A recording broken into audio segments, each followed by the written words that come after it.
폴란드 국방장관의 행보는 애국심과 국방력 강화의 진정성이 느껴진다. 우리 장관들도 저런 자세로 자신들이 직무를 수행해 주었으면 좋겠다. 우리가 개발 중인 최첨단 기술까지 넘겨주는 것은 심사숙고해야 할 듯. 기존의 천무무기를 팔고 개발 중인 기술은 넘겨주면 안 됨. 급한 쪽에서는 필요하면 기존 무기를 사가도록 하면 됨. 무슨 이유로 네티즌들이 그렇게 반응하고 댓글을 달았을까요? 한번 같이 봅시다. 최근 한국은 대대적인 훈련을 통해 다연장 무기 전력 강화에 시동을 걸었습니다. 서해에 이어 동해에도 추가 배치하며 영향권을 넓혀나가고 있는데요. 폴란드가 이 행보를 입맛을 다시면서 지켜보고 있었습니다. 최근에 폴란드는 한국산 무기라면 모조리 사갈 모양새입니다. 어마어마한 주문량을 맞추기 위해 국내분 생산량까지 싹 쓸어가는 한편 K9 자주포 생산에 참여하는 외주 업체 직원이 자재 수급과 납기에 허덕이며 쓴 글이 인터넷에 돌아다니고 K2 흑표를 생산하는 현대로템 역시 경무를 감당하기 위해 업무 전 분야에 걸친 대규모 채용을 시작하기도 했죠. 폴란드는 얼마나 마음이 급했는지 당장 올해 안에 K2 흑표 10대, K9 자주포 23운을 인도받기로 하고 올가을에는 폴란드군 전차병을 한국에 파견해 훈련치까지 시키기로 결정했습니다. 전차병들이 훈련을 마치고 돌아오자마자 한국 전차에 태워서 그 즉시 전력화시키겠다는 계산입니다. 그런 폴란드에서 또 하나의 충격적인 발표를 내놓았습니다. 바로 한국의 천무 다연장 로켓까지 도입하는 것을 검토하고 있다는 내용인데요. 우크라이나 전쟁의 게임 체인저라 불리는 미국의 M142 HIMARS를 포기하고 한국의 천무를 선택하겠다는 것입니다. 이러한 결정에는 어떠한 배경이 있는 것인지 지금부터 자세히 알아보도록 하겠습니다. 최근 폴란드는 20조 규모의 대규모 방산 계약으로 전차와 자주포, 경전투기까지 사간대에 더해 추가 계약도 검토하며 한국 무기라면 말 그대로 뭐든지 구매할 것 같은 행보를 보이고 있습니다. 마리우스 부아 슈차 큰 폴란드 부총리 겸 국방부 장관은 현지 매체인 폴스키 타임스와의 인터뷰를 통해 K239 천무 다연장 로켓의 잠재적 도입 및 공동 개발까지 한국과 논의 중이라는 이야기를 꺼냈는데요. 여기서 바와 슈차트는 모든 분야의 장비에 관심을 보인다고 말하며 천무 도입이라는 결정까지 도달한 경과에 대해 간략하게 설명했습니다. 그는 최근 우크라이나 러시아 전쟁에서 다연장 로켓포가 보여주는 강력한 화력에 깊은 인상을 받았다고 말하며 화력의 중요성에 대해 깨달았다고 전했습니다. 당초 폴란드는 미국의 HIMARS를 주문했지만 미국이 이런저런 핑계를 대며 넘겨주기를 주저해 여태까지 한 대도 인도받지 못했죠.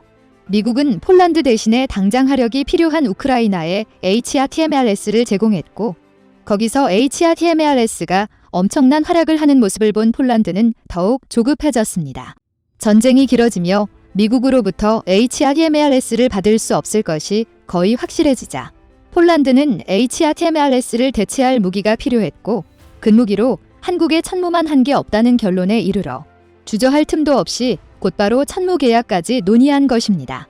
바와 슈차크라 천무의 이야기를 하면서 우크라이나 전쟁에서의 다연장 로켓포의 위력을 언급한 것은 실제로 HIMARS 때문에 전쟁의 양상이 크게 뒤바뀌었기 때문입니다. 지난 6월 우크라이나에 투입된 HIMARS는 사실 검증된 무기라고 보기는 어려웠습니다.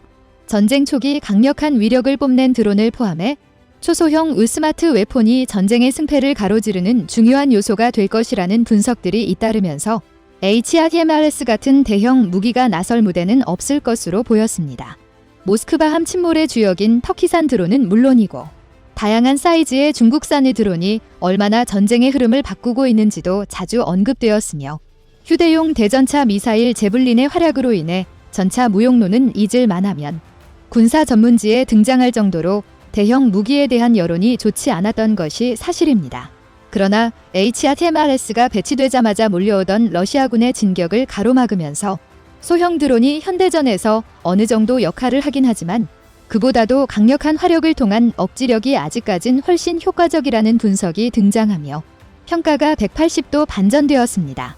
특히 러시아군이 우크라이나에 구축한 탄약고와 병참기지, 지휘부 등이 대처할 틈도 없이 단 16문의 HIMARS에 줄줄이 녹아내리는 모습을 지켜보면서 우크라이나는 공식적으로 러시아군의 주요 거점은 물론이고 바그네르 그룹, 스페츠나츠 등의 고가치 병력까지 일망타진할 수 있었던 것은 모두 HRTMRS 덕분이라고 이야기하며 하이마시기 전장의 게임 체인저라고 칭찬해 러시아도 HRTMRS의 상상 이상의 화력에 뼈 아픈 타격이 끊이지 않자 크게 당황해서 자신들이 HRTMRS를 파괴했다는 프로파간다까지 여러 번 뿌려대며 경기하는 모습을 보였습니다. 하지만 미국은 이들이 뿌린 프로파간다 내용 그대로라면 16문밖에 안 준 HRTMRS가 총 30문은 파괴된 셈이라며 완전히 거짓말이고 푸틴과 러시아는 겁에 질려 있다고 조롱했죠.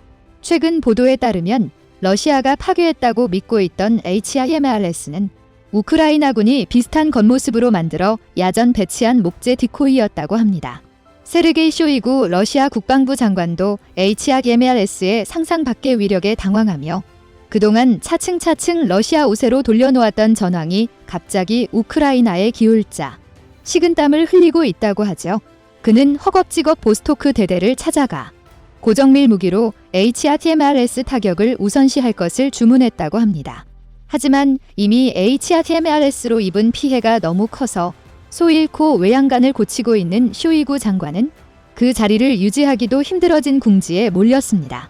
이렇듯 유례 없이 벌벌 떨고 있는 러시아의 반응에 폴란드는 물론이고 러시아의 침략에 노출된 다른 국가들 역시 다연장 로켓포의 도입에 큰 관심을 보이고 있는데요. 이 가운데 폴란드가 발빠르게 HRTMRS가 아닌 한국 천무에 붙음에 따라 한국은 다연장 로켓포 도입 경쟁에서도 우세를 점하게 되었습니다. 사실 천무의 화력은 그 HRTMRS와 비견될 정도로 뛰어날 뿐만 아니라 탁월한 가성비까지 자랑합니다.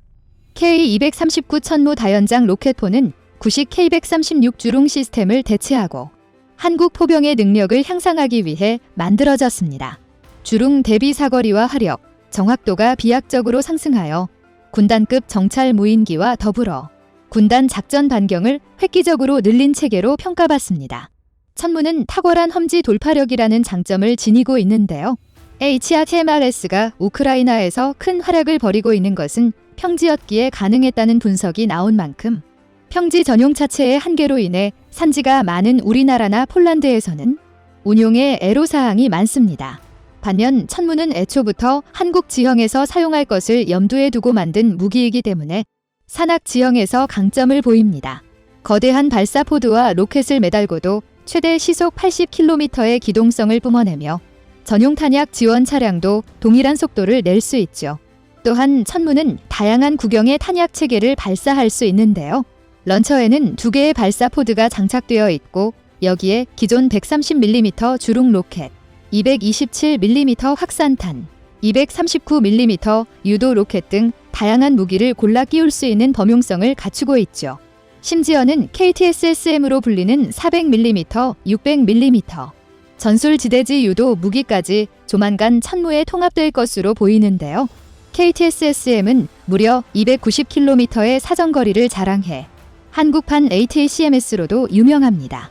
사격 반응 시간은 16초로 주룽 대비 77초 줄어들었고 재장전 시간은 160초로 260초가 걸리는 미국의 M270MLRS보다도 빠르다는 장점을 지니고 있습니다.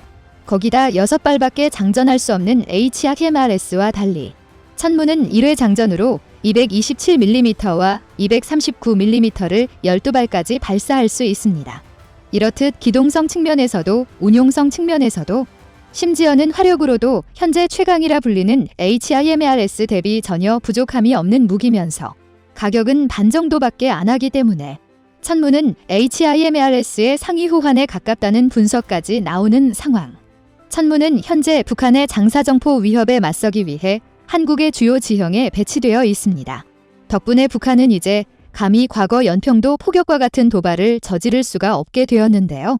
함부로 총부리를 겨눌 시에는 천무에 흠씬 두들겨 맞을 수 있어 서해 안보의 중요한 축을 담당하고 있습니다.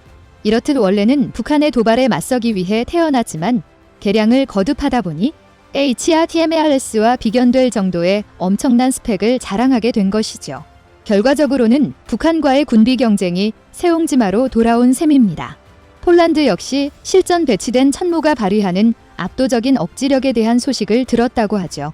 폴란드와 한국 사이에 논의되고 있는 도입 수량은 거의 500대에 달한다고 하고 있는데요. 슬슬 폴란드 내부에서도 이 정도 규모의 무기를 지불할 대금이 있는지를 의문의 목소리가 나올 정도로 파격적인 숫자입니다. 한 대당 가격이 대략 30억 원 수준이고 이보다 훨씬 비싼 운용탄의 종류의 가격, 전용 탄약 지원 차량까지 계산한다면 적지 않은 액수를 한국에 지불해야 합니다. 그런데도 더 강력한 화력의 목이 타는 폴란드는 천무 도입에 엄청난 열의를 보이며 아예 기술 이전까지 노리고 있는데요. 이렇게 폴란드가 무리하면서까지 천무를 노린 이유가 최근 드러나면서 폴란드의 선견 지명에 전 세계가 놀라워하고 있습니다. 국방과학연구소 ADD는 기존 K239 천무 다연장 로켓 사정거리를 많이 증가시킬 수 있는 연구를 추진 중이며 천무는 이를 통해 HRTMRS를 완전히 뛰어넘는 능력을 갖추고 명실상부한 다연장 로켓 최강자 자리에 오를 것이라고 밝혔습니다. 초고속 추진 기술인 닥치듯 로켓 덕트드 라키트를 천무 다연장 로켓탄의 종류에 적용하겠다는 것이죠. 기존 로켓 엔진은 내부의 산소만을 연소시키기 때문에 작동 시간에 한계가 있었는데 닥치듯 로켓은 공기 중의 산소를 사용하기 때문에 연료만 충분하다면 계속해서 로켓이 작동할 수 있게 됩니다. 이를 통해 채공 시간을 늘릴 수 있어 사거리가 비약적으로 늘어나는 효과를 볼 수 있습니다. 또한 특수한 밸브로 가스 흐름을 조절해 필요할 때마다 추력을 조절할 수 있는데요. 적절한 유도 장비만 탑재하면 순식간에 천무는 초음속 대함미사일로까지 발전할 수 있기에 비용 대비 엄청난 성능을 낼 수 있게 됩니다. 폴란드가 그렇게 욕심을 내는 이유가 설명이 되는 것이죠. 천무 도입 후 공동 개발에도 참여하면 성능이 향상된 닥치듯 로켓 기술까지 활용할 수 있다는 점을 염두에 두고 무리한 지출을 감행한 것입니다. 한국 방산의 잠재력을 일찍 눈치채고 도입을 서두른 폴란드는 덕분에 큰 이득을 보게 될 것으로 여겨지는데요. 한국을 알아본 폴란드와의 우정이 앞으로도 변치 않길 바라며 한국 방산의 앞길에 어떠한 난관도 없길 기원해 보겠습니다. 인일을 단호하게 손절해야 합니다. 대한민국 무기 생산 공장들은 시설 확충과 기술자 확충 또 더 많은 실력 확보를 위해 각 교육부에 알리고 후대들을 키워나가야 한다. 대한민국의 방산 산업 확보는 100년 이상도 더 갈 것이다. 많이 산다고 기술 이전을 하고 현지에 생산을 하지만 적당히 기술 이전을 해야 한다. 나중에 뒤통수 맞을 수 있다. 폴란드가 뒤통수 치는 나라는 아니지만 지금 여러 나라에 무기를 파니까 인도네시아처럼 뒤통수 치는 나라가 있을 수 있다. 방산이 진정한 의미의 국력입니다. 휴전 상태의 적을 코앞에 두고도 대규모 방산 수출을 한다는 의미는 이미 저들은 안중에도 없다는 플렉싱을 보여주고 있는 겁니다. 개발 능력만큼 중요한 게 바로 생산 능력입니다. 방산 수출이 늘어갈수록 생산 설비가 늘어나고 R&D에 추가 자금이 들어가는 선순환이 되는 구조입니다. 진짜로 세계 3손가락 안에 드는 방산 수출국이 된다면 그런 나라에서 끊임없이 뿜어져 나오는 무기들만으로도 전쟁 억지력이 되는 진정한 의미의 강국이 됩니다. K방산 화이팅! 하이마스하고 비견될 정도가 아니고 2배 화력의 가격도 싸고 훨씬 좋아요. 천무는 명품입니다. 해외에 대규모로 무기 수출하고 위급 상황 시 배로 다시 들여오는 공유 시대를 열어라. 그럼 동맹국들끼리 연계되어 있기에 적국이 쉽사리 전쟁이나 도발을 생각하지 않게 될 것이라 생각됩니다. 기술 이전은 안 되는데 500대 구입이라면 기술 이전 안 할 수도 없겠네. 미국처럼 기술 이전으로 배짱 부릴 그런 위치는 아니라서 안타깝네. 좋으셨다면 구독과 좋아요 부탁드립니다.